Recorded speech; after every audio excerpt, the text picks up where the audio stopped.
Minha gente do esporte, um grande abraço. É para valer aqui no 14. Aqui no 14, não é no 12, não é no 14. No 14, nem no 5, né? No 5, um abraço ao meu querido amigo Pugé e toda a equipe lá, né? Minha querida Bianca, que está se revelando cada vez mais uma apresentadora em prestígio nacional, viu? A gente fica muito feliz de ver as pessoas desenvolvendo. Pessoal, nós estamos aqui com o nosso programa de esportes no canal 14, Gazeta Belém TV, Grão-Pará. Este é o programa de número 83.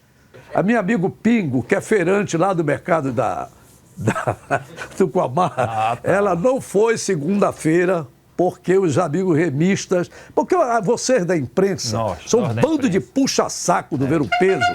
Parece que só tem Ver o Peso aqui, não tem Barreiro, não tem Vila da Barca. Da 25. Não tem Feira da 25, não lá tem de Sombral, de Ananindeua. Só vão no Ver o Peso. O Didi e o seu baba-ovo, o Didi, mas o Didi é bom.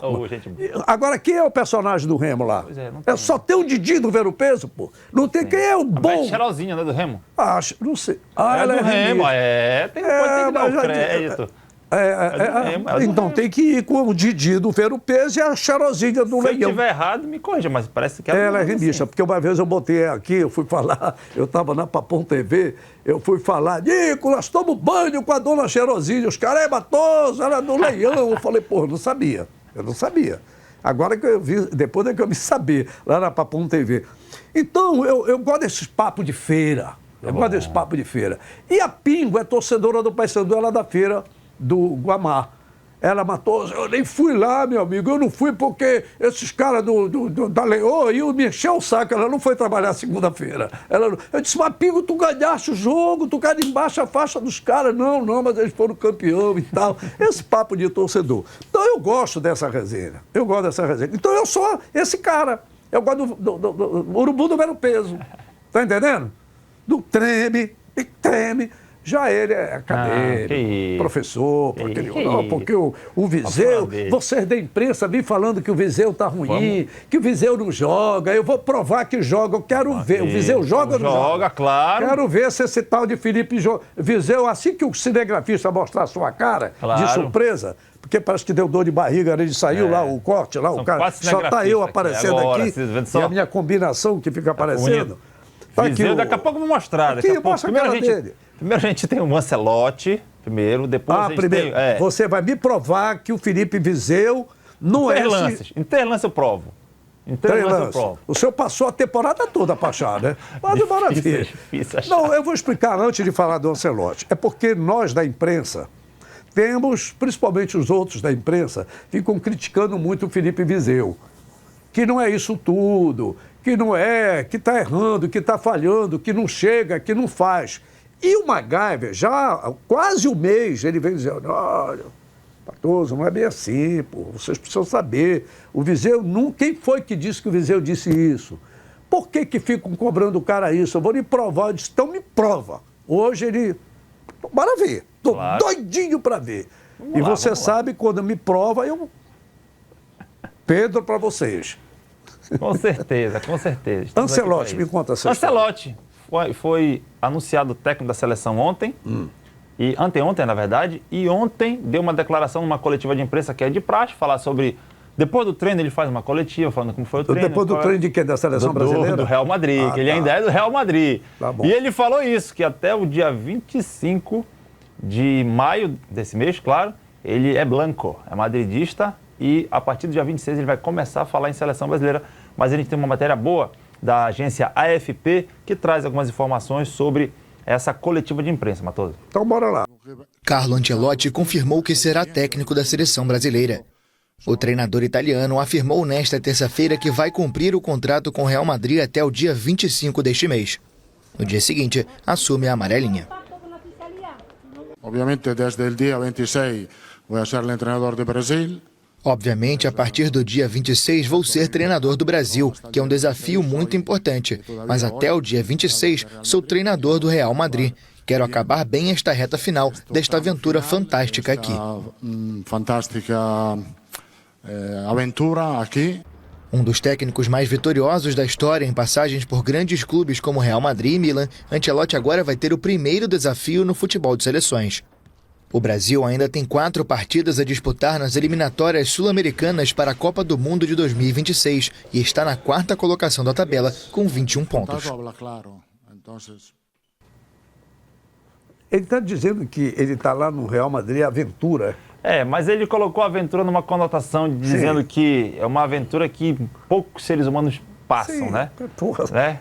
Então é aquela coisa, né? Você dirigiu o Real Madrid aventura, mas tudo bem. Mas o cara, quando começa, já começou a brasileirar a postura dele, né? Começa a falar coisa difícil. Matoso, assim... Ele é bom. Vou logo avisando para você. Nós estamos falando do técnico mais campeão do mundo.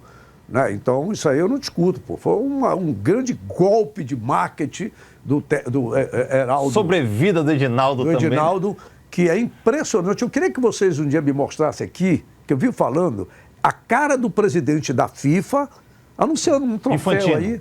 aí. Gianni Infantino. É o Fantino. Infantino.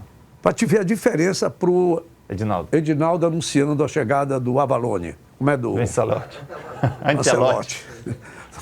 Matoso, o Continua. Barcelona tem 82 pontos, é o primeiro colocado, e o Real Madrid tem 75, faltam apenas 2 jogos. Quantos pontos de diferença? Aqui, ó, 82 para 60, um monte de matemática, né? 82 para 75, né? Pois é, 82 faixa aí, ó, dá tá vendo 7, só? ele não vai fazer mais 8 pontos. Isso aí difícil, já é uma missão muito impossível, difícil, pô. É complicado. Mas assim, o que se tratou na coletiva ontem, que eu acompanhei toda a coletiva, quase 40 minutos de coletiva, a transmissão foi essa, ela foi uma coletiva tensa para os moldes que o Ancelotti estava acostumado a fazer. Porque ele acreditava que ele ia fazer, falando sobre os 8 pontos de diferença, se ele ia conseguir e tal.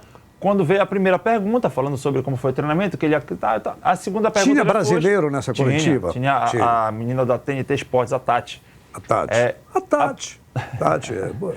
Aí a segunda pergunta já foi sobre seleção brasileira. Ele já começou a gaguejar, porque deu a entender que ele não queria falar nisso nesse momento ainda, né? Mas como ele próprio disse, já que eles anunciaram... Pix de 5 milhões na conta dele, ainda não.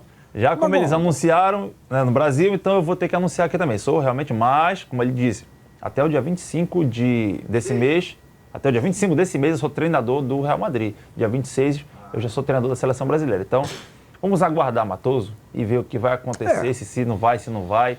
Porque muita gente critica, muita gente descritica, como diz um amigo meu, né? Mas é aquela coisa, tem que ver o que vai acontecer, se vai ser bom, se vai ser ruim. É difícil, né, a gente opinar sobre isso. Projetar é difícil. Apenas como brasileiro. Tu jogou futebol, Matoso? Joguei futebol. Joguei em que time? Não joguei em time nenhum, porque eu não fui aprovado, fui dispensado, porque era ruim. Né? Aí o cara, quando é ruim, manda eu ser gandula. Ou então me dava uma lata de leite condensado e dizia, olha, vai narrar o jogo aí, que eles gostavam de ver eu narrar time de botão, né? Pá, no pente, no dedo, era para bater, era assim, não podia arrastar. Não podia arrastar, tem que dar. Então, e eu brincava assim, então era ruim. Quando faltava alguém, entra aí, o Pelé faltou, porque o Pelé... cara que jogava muito. Chegou o Pelé, sai. Ou então alguém se bateu, vai pro gol. O cara ruim ia pro gol. Pro goleiro, ele tinha que ser ruim, era doido, ou então... Muito corajoso, né? Muito corajoso. Era isso. Então eu não era nem doido, nem muito corajoso, era ruim. Aí eu ia pro gol. Aí chegava o goleiro, sai. Aí eu acabei virando cronista esportivo, mas eu sempre gostei da pelota. Sim. Sempre gostei da bola. Eu sempre vi jogador bom, convivi com grandes jogadores. Eu não fui para a Copa, como muita gente faz, foi para a Copa, mas porque era amigo dos homens, né? Pô, uma vez me convidaram para a Copa, mas eu tinha que dar não sei quantos $1.000, eu não vou, pô, eu não quero, né? E aí o que acontece? A gente acompanhou de perto. Eu vi jogadores campeões do mundo, bicampeão do mundo, tricampeão do mundo. Eu não fiz reportagem com o Rei Pelé, mas eu fiz com o príncipe do futebol, que foi o Ivaí. Com o bicampeão do mundo, Castilho, como técnico do Paysandu Esporte Clube.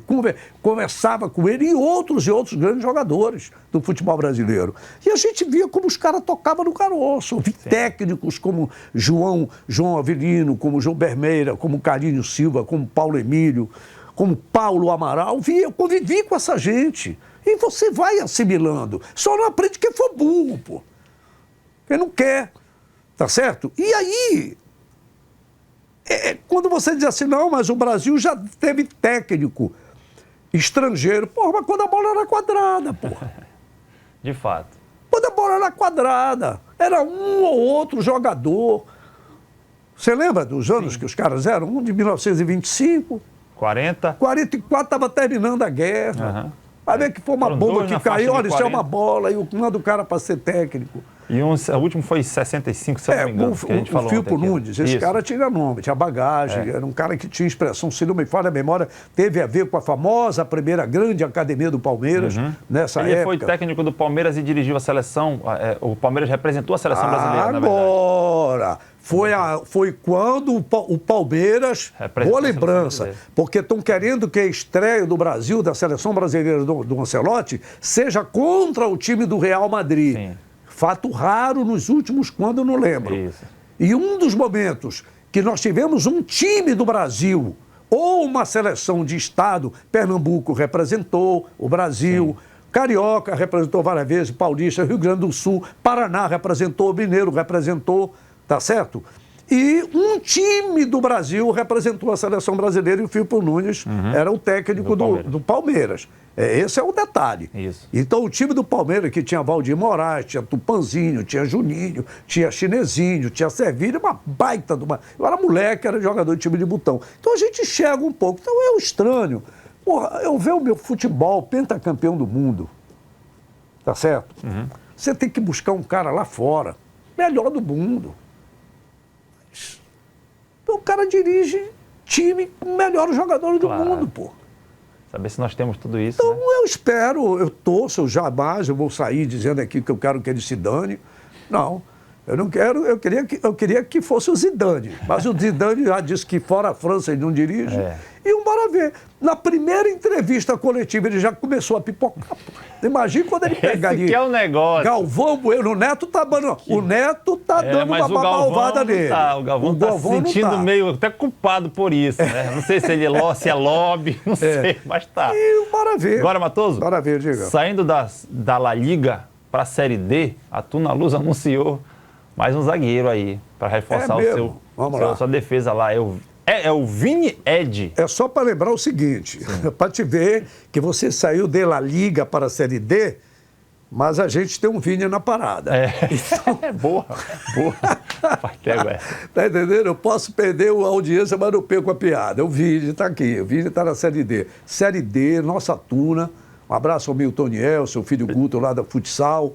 E todo o pessoal Lauane que está arrebentando no trabalho da assessoria. E foi ela quem mandou pra gente o Vini já falando aí. Lauane, eu gosto de ver. As mulheres precisam aparecer mais. É difícil a gente falar mulher, mas na crônica esportiva é devagar. Tem tão pouco. Ainda é devagar, tem pouca gente ainda. E aí o que acontece? A Tuna é líder da sua chave. Tá certo? Quando não pega de 3, dá de 3. Não tem conversa, Tuna. Mas chama lá o cara. Chama lá o Vini Ed. Rapaz, Vini Ed, o nome dele, zagueirão contratado pela Tuna. Tá vendo? Quero agradecer pela oportunidade de vestir a camisa do Tuna Luz. Foram 3 anos no Manauara, onde pude conquistar as vagas de todos os campeonatos. Foi 3 passagens boas, mas agora está no momento de respirar novos ares e eu agradeço novamente por vestir essa camisa. Vim para agregar e, se Deus quiser, para chegar no acesso aí com o Tuna Luz. A expectativa é boa. Chego num momento bom do clube. Se eu não me engano, é o líder do grupo, né? O time está encaixado, o time está bem. Eu venho para agregar. Eu vim focado, já estava treinando no Manauara, então já estou com ritmo de jogo, já estou disponível para o professor, se ele precisar de mim. E é isso. É isso. Matoso. De onde veio esse rapaz? Matoso, o Vini Ed é de São Paulo, ele é paulista. Ele passou pelo Marília, Penapolense e por último estava no Manauara. Ele passou por alguns clubes do interior de São Paulo também ainda, mas os principais aí foi o Marília, o Penapolense e o Manauara. E tem 26 anos, chega para reforçar, né? Tamanho bom, idade boa, 26 anos e a zaga que a Tuna anda tomando muito gol. Vem fazendo muito gol, mas está tomando muito gol. Né? Então, é importante reforçar aí. A Série D é, como dizem, A Série C é o purgatório do futebol brasileiro, a Série D é o inferno. Então a Lusa, diga. O Águia recebe a Tuna lá no Zinho Oliveira no próximo sábado, a partir das 17 horas. Então, é um jogo muito importante para a Tuna e também para o Águia. Porque, dependendo da posição, pode até haver a inversão, né? A inversão, né? A Tuna pode disparar. E é bom para a Tuna disparar. Para nós, estamos aqui na capital, né? Seria importante a Tuna disparar logo, conseguir um ponto, ou então vencer para poder já, quem sabe, garantir um pé na próxima fase. Aliás, me permita dar um abraço aqui para o João Galvão, simpatia sempre, uma pessoa muito querida, estava lá no evento da FPF e da Cultura, um cara super querido por todo mundo, né? O João Galvão é um guerreiro, pô, um cara que a gente é um baluarte do futebol, né? Cara, eu gosto muito do João Galvão. Tava lá o Felipe também, que faz a mídia social, um trabalho muito bacana dessa rapaziada digital lá de Marabá. Um abraço para ele. A próxima, manda a bola. Matoso, falando em liderança, o Clube do Remo, né, tá buscando a vice-liderança. Então, Pedro Rocha vai falar com a gente agora aqui sobre essa expectativa já, pro próximo jogo agora. Pedro Rocha não parece que... Ele não é muito de falar também, né? Ele não gostou de fazer gol no Paysandu, nem no Parazão, não. No caso dele é Série B, né? Série B. Tô acostumado com sarrafo lá em cima. Pedro Rocha, a Rocha. Todo jogador sonha com isso, em começar bem uma temporada. Então, esse pouco tempo já de Clube do Remo, você já chegar conquistando, isso é muito importante, né, cara? Eu estou muito feliz aqui de poder estar trabalhando com meus colegas e esse título que a gente conquistou, esse prêmio individual que você citou também, isso só coroa o trabalho de nós que estamos aqui trabalhando firme. Então, muito feliz e espero aí dar continuidade nessa sequência que a gente vem tendo. Rapaz, eu fui num evento, vou fazer um comentário aqui, que eu sempre digo que eu gosto de conversar olhando na cara. Eu fui num evento, para não dizer que eu não falei com ninguém, eu só abordei o Rossi. Abordei no melhor sentido. Por que melhor sentido? Qual é o mau sentido? Você vai pegar a abordagem da polícia para te ver. Pô. Aí, o que acontece? Eu estive numa reunião sábado pela manhã e eu lamentava da ausência e vou falar sempre. Porra, Matoso só sabe falar isso. Na hora que vocês resolverem, eu paro de falar. Eu não aceito o futebol do Pará só ter 2 jogos. Não tem jeito, aceita que dói menos. Acabou o Parazão. Mas a gente precisa retomar esse caminho. Só 2 paraenses na decisão do clássico mais jogado no planeta e que reuniu quase 130 mil pessoas no estádio, em 3 jogos, que chamou a atenção de todos, até do milionário poderoso que eu pedo para vocês, para o futebol goiano. Tá certo? Só 2 paraenses, pô. É pouco. O Rossi, que jogou aí meia boca, porque a gente sabe, teve que sair. E que não foi criado no futebol paraense. Que não foi criado, ele é paraense. Aí eu perguntei, Rossi, eu abordei ele. Vem cá, tu és paraense, sou, Matoso, de prainha. Eu disse, tá, não, o Toto e o Sanalto já tinham me dito isso. Mas eu achei estranha a informação que me deram, eu fiquei calado. Eu digo, vou perguntar pro dito cujo. Quando eu vi, lá veio o Rossi. Lá veio um búfalo. E Rossi, por favor, você é paraense mesmo, sou de prainha. Valeu, obrigado. Eu sou Edson Matoso. Tá, valeu. Pá. Foi o único jogador que eu falei. Porque eu também sou curioso, pô. Portanto, só 2 paraenses e o menino Cadu. O garoto, cadê esse? Você é da imprensa ultimamente, é menino, um bando de mamãe. Menino Ney. Menino Ney, pô. Menino Ney, pô. Já viu as meninas que ele anda, pô? Tá entendendo? Então tá. Aí o menino Ney é ótimo. Aí e o Cadu, né? O Cadu, muito pouco, pô. Muito pouco. Eu quando lembro que este ano o futebol do Pará está comemorando os 50 anos da primeira vitória histórica. Ganhar no Maracanã não era para qualquer um, pô. Quando o Maracanã estava comemorando bodas de prata, foi lá o Clube do Remo e ganhou por 2-1 do time do Zico, Cantarelli, Rondinelli, Luizinho, Jaime, cacete a 4. Carlos Fruner, treinador, lá dentro do Maraca. Alcino fez o primeiro gol e o gol do Mesquita desgravaram. Até hoje, né? Desgravaram, mas foi o gol do Mesquita. Mesquita fez o gol da vitória lá dentro. Quem era a zaga do Leão? Vamos lá? Dico, que veio de Colatina, Brasília, Esporte Clube Belém, Remo. Né? Marinho, Rosemiro, Rosemiro. O Dutra tinha sido expulso no jogo com o São Paulo, aí o Paulo Amaral improvisou o Aderson, doutor Aderson Lobão, Rui Azevedo, que já faleceu, e Cuca, Caboclo de Santarém. 4 paraenses, Papaçaí. Ganhou do Flamengo. Porra, não revela mais ninguém, cara. Que futebol é esse, pô? Que base é essa? Que dinheirama é essa que sai do governo do Estado e nós não revelamos ninguém? O meu consolo é que finalmente eu vejo uma luz no fundo do túnel. Eu reconheço, Tonião, Pedro para ti. Sei, Roger Aguilera, que tu tem história. Pedro para ti também. Por que Pedro? Porque é o Pedro que faz referência. Isso. Né? Eu gosto do Pedro, sou fã do Pedro. Reconheço que é difícil, que mudou, não é mais como era antigamente. Mudou. Tem lei trabalhista, tem lei Pelé, tem empresário, tem um diabo a 4 no meio, não é fácil para você criar um jogador. Então, mas nós precisamos criar mecanismos para trabalhar. Porque, por exemplo, esse menino Cadu foi a mãe do Nicolas, que apareceu, e a esposa do goleiro Marcelo Rangel, que apareceu naquela matéria. Até eu falei, eu vou mostrar no vídeo aí do Instagram uma gravação que eu fiz. Mas eu recebi de um torcedor do Clube do Remo uma foto do Cadu com o pai dele e a mãe dele, Dona Selma, que eu vou botar no Instagram, não deu para botar aqui. E o áudio dele dizendo que uma senhora que não só apoia o filho dela, mas outros jovens. Essa mulher merece aplausos. Dona Selma, que eu não conheço. Eu recebi a foto, eu vou botar numa postagem que eu vou fazer no Instagram, eu vou arrumar, pedir para alguém arrumar, que eu não sei arrumar. Mas tem que divulgar essas heroínas.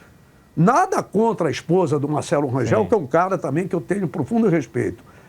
Né? Foi a esposa dele, né? E a mãe do Nicolas, que é um cara também que são mulheres respeitáveis mães. Mas o que eu quero te dizer, nós não podemos esquecer as nossas mães daqui, que são heroínas de um futebol que não valoriza a molecada daqui, pô. E tem, pelas dificuldades que a gente se referiu, a gente bate e assopra, né? A gente sabe que... Agora, o Cadu, que não foi assim tão revelado pelo Clube do Remo, disputou a Copinha do Paraclube, eu fiz a cobertura da Copinha do Paraclube, o Zecão sabe, os pais lá do Paraclube sabem, eu acho que era do SBT Esporte que eu estava lá. Foi campeão do futsal pelo Colégio Santa Rosa, com o professor Inácio Neto, que é técnico da Tuna. Esse cara deveria ser o técnico da seleção do Pará. Conhece todo mundo. Inácio, conhece. Moleque tem rodagem de base. Moleque no bom sentido, que eu conheci menino também. E futsal do Remo. Sim. Olha a origem do futsal, olha a força do futsal. Que aí você conhece muito bem isso. É só isso que eu clamo, porque eu não posso aceitar, pô. Eu não posso aceitar que a gente não revele valores. Nada contra os que vêm de fora. Aí o que eu quero te dizer, eu conheci um desses rapazes agora lá. Eu fico olhando assim o jeito dos caras. Não são marrentos, porque tem uns que são metidos, né? Tem repórter mascarado, tem repórter que entra em campo. Parece que fez o gol, porra. Não fez gol. Tem repórter que entra em campo que parece que fez o gol. Mascarado. Chinelinho. Eu vou te contar, por isso que eu chamei de tudo. Mas eu gostei de ver o jeito. O Marcelo Rangel, ele passa isso já pra gente. O Klaus, que eu achava que, um cara sabe, que inclusive eu soube que é estudante de engenharia. Esse Pedro Rocha, um cara, sabe, eu olhei, um cara dentro de campo, um gigante, sabe? Super, eu gostei de ver esses caras. Tá certo? O Rossi foi um cara no meio rápido, tranquilo, aquele jeitão dele, né? Eu não vi muita gente do Paysandu. Porque o Remo que estava em maioria, essa coisa toda, estava o Nicolas, mas o Nicolas é mais estrela, né? Essa coisa toda aí, está lá, com o pessoal, enfim. Uma vez que eu estava lá na Cruz, eu fui falar com ele, o torcedor foi, também ele levantou o vidro do carro, tudo bem. Aí ontem ele estava lá no meio do pessoal, e que já dizem que vai sair, não sei se vai, não vai. Porra, esse cara parece que é torcedor do Bayern de Munique, pô. Mas eu estou contando essas resenhas porque... É isso aí. Qual é a próxima? A próxima... Para dizer que os caras não são marrentos. Eu gostei do jeito dele. Não, concordo com Continue você. Jogando a bola de vocês. Vamos lá. É aquela coisa que você me perguntou, né? Por que o Viseu não faz gol? Ah, tá. Vai dar tempo de mostrar isso? Dá sim. O nosso diretor vai deixar. Tá aí, ó, Matoso. Manda aí. O Viseu efetuou o passe pro Janderson. Chutar para fora. Segundo lance. Viseu recebe. Mete a bola para quem? O Adailton. Mete a bola, gol. Depois, contra o Remo, contra o Paysandu. Olha onde o Viseu vai receber a bola. Recebe, carrega, e olha o que ele faz. Deixa o Pedro Rocha na cara do gol. Então, Matoso, o cara que me disser que o Viseu não joga. É porque ele não está olhando o jogo. E ele está errado. A minha opinião é essa. Tu é assessor do Viseu? Não sou assessor do Viseu nem de nenhum deles, né? Mas que não me ouça o Daniel Paulista, mas, Daniel, jogar um pouquinho mais recuado com o Viseu para ele armar para o Pedro Rocha e para o Janderson. Eu sei que a tua característica talvez seja colocar ele lá enfiado com os extremos e tal, mas ele não voltou, esse jogo não foi com ele? Esse jogo foi com os dois. Só que a questão toda é que, por exemplo, contra o Operário, ele faz uma jogada também, puxando um contra-ataque que, infelizmente, o Pedro Rocha não consegue alcançar a bola. Mas eu peguei esse lance, mas não preferi não colocar. Mas, assim, quando o Viseu ele carrega a equipe, ele consegue, pelo fundamento do passe excelente que ele tem, porque ele tem um bom passe, porque ele foi formado, se não me engano, ele surgiu na base do Flamengo, posso estar errado. Né? Ele tem um bom passe, ele deixa o companheiro dele na cara do gol. Foi assim com o Janderson lá, que chutou para fora contra o Criciúma. Olha essa bola aqui. Não é todo mundo que dá uma bola de pé esquerdo para um cara superar o marcador, né? Pô. Média distância. Então, quer dizer, é a qualidade do cara. Às vezes, jogar enfiado lá dentro pode não ser a dele. Que esse seria o problema nosso da imprensa, que fica cobrando porque a gente quer ir lá enfiado. Porque ele tá com o número 9, porque ele tá com... Olha essa bola aí que ele mete da lateral para lá. Da lateral pro bola de mais longa distância que ela meteu diagonal, né? Entendeu? Quer dizer, é um cara que sabe, olha o jogo, vê o que está acontecendo. Né? Então, Matoso, o que eu quero dizer é que às vezes o jogador ele não rende porque ele está numa posição que é errada, joga de costa pro gol. Mas todas as vezes que o Viseu sai da posição que ele está e que ele vai carregar a bola e vou jogar, ele faz com que o Remo chegue lá na frente. Então, é essa a minha ótica que eu tenho com relação ao Viseu. Só me permita aí, eu vou ficando calado. Quando o cara me compra, eu sou um cara que eu me rendo à ciência, ao conhecimento. Sim. O cara, quando me convence com conhecimento, justifica. Não é só dizer, não. Não é só dizer. Referência. É referência só na conversa ou na prática. Sim. Como agora, né? O caso do presidente do Uruguai que morreu. Sim. Eu vejo um bocado de gente que está dizendo referência, referência. Pois é, porra. Por que tu não segue a referência do cara? Por mais que ele seja isso, aquilo, outro, mas ele saiu do governo e não roubou. Então sejam assim também como ele. Voltou para a mesma casa, voltou com o mesmo carro, vivam com dignidade. É só isso. A referência não é só num papo, é na atitude. Perfeito. Tá certo? Então, Não, não sou nada. Eu só estou te dizendo que o discurso é uma coisa, a atitude é outra, a ação é outra. Então, no caso dele, é o número 9 dele? Não, ele está com a 33. Mas ele joga de 9. Ele joga mas enfiado, 3 vezes 3, 9 Ele joga de 9. Vamos colocar assim dessa forma, né? Tá. E para fechar, Matoso, eu não sei se ele convenci, mas também só estou passando aqui... Não convenceu, porque, na verdade, a gente olha, quando a gente ouve a narração do jogo, quando a gente vê a escalação do jogo, quando a gente vê a propositura do jogo, a gente pensa, Felipe Miseu vai fazer gol. É o cara que é o finalizador, o goleador. Ele veio como artilheiro para cá? Pois é, aí tem essa situação. Eu não conheço isso. Então, quer dizer, aí a gente fica cobrando do cara aquilo que ele não é. Quando você cobra isso do Nicolas, ok. E que dentro do campo mostra esse tipo de atitude de poder ajudar os companheiros dessa forma, né? Às vezes é mais... tecnicamente ele é melhor fazendo o que ele talvez não foi programado para fazer. Pois é. E aí, né, ele errou, claro. Perdi um gol assim mesmo pelo imprensa show lá contra o Remo, mas tudo bem. Não, mas ele acertou o passe. Veja a distância que ele acertou o passe. E de perna esquerda, que não é a dele. Então, eu sou obrigado, Pedro, para ti. Vambora. O Rossi. Qual é a próxima? O Rossi. Rossi deu uma entrevista muito boa pro RS. Ô, RS, parabéns, RS, tá arrebentando, garoto. Vamos lá, Rossi. É um começo maravilhoso, cara. Jogando com a camisa do clube que você ama, as coisas fluem mais, né, mais tranquilidade. Feliz pelo começo, são 10 gols, acho que 6 assistências, 16 participações em gol, então estou muito feliz. Precisávamos fazer um jogo, né, um jogo que demonstrasse que era a cara do torcedor, né, que é a cara do Paysandu, então a gente conseguiu demonstrar, vencemos no tempo normal e pênaltis aquele, né, quem tá mais concentrado ali, felizmente aconteceu da gente sair derrotado nos pênaltis, mas enfim, como eu falei, agora é focar no nosso principal objetivo, que é a Série B, e tentar buscar os pontos que a gente perdeu agora no começo. Até amanhã, pessoal.